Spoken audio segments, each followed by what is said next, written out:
নিচে হলে সমস্যা আছে, নিচে তো সমস্যা আছে।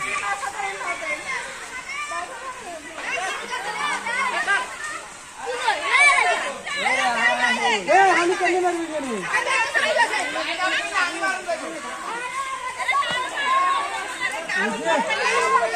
বাবা ওষুধ আমরা খালি বিক্রি নিয়ে খেলা মেয়েটা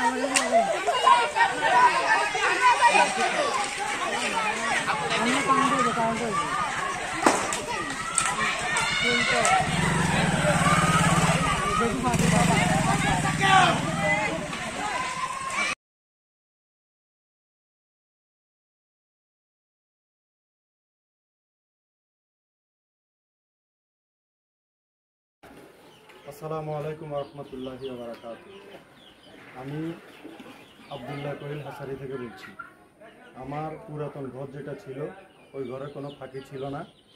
আপনার ওই ঘরে কীভাবে আগুন লাগছে বুঝতে পারি নাই, আগুন লেগে সব পড়া গেছে। আমি আপনাদেরকে দেখাই, এখানে কোনো ফাঁকি ছিল না, সবগুলো ফাঁকি আমি ওই আগে সরাই ফেলছিলাম, ফেলে আমি রুমটারে পরিষ্কার করছি, পরিষ্কার করে রাখছি। রাখার পরে খাঁচা টাচা পরিষ্কার করে রাখছি। আজকে আমি ফাঁকি এই ঘরে আনবো। এখন এই অবস্থা দুপুরের দিকে কীভাবে আগুন লাগছে বুঝতেছি না, আগুনটা লেগে সব পড়া গেছে। পরে আমার ভাতিজা দেখার পরে আগুনটা নিভাইতে আসি, তার অবস্থাটাও খুবই শোচনীয়। এরপরে এলাকাবাসী অনেকে সবাই মিলে আগুনটা নিভাইছে। তো আপনারা যারা দেখছেন আমার ফাঁকি এই ছিল, যা ফাঁকি দিয়ে আছে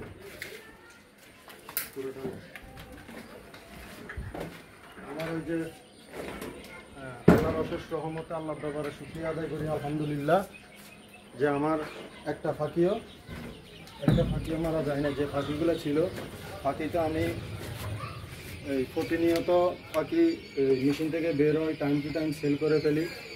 এখন এই ঘরে ফাঁকি, যা ফাঁকি ছিল এই ঘরে ফাঁকি ছিল, এখন এই ঘরের ফাঁকিগুলাই আজকে আমি ওইখানে ওই ঘরে নিব।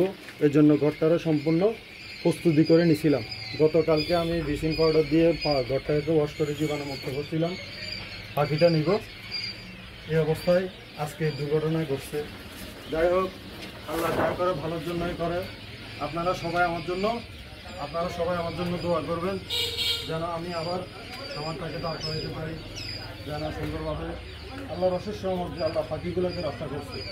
ওইখানে ওই ঘরে কোনো পাখি ছিল না, যত খাঁচা ছিল খাঁচা টাচা সব সহ ঘরটা জ্বলে বসে গেছে, আপনারা তো দেখতেছেন।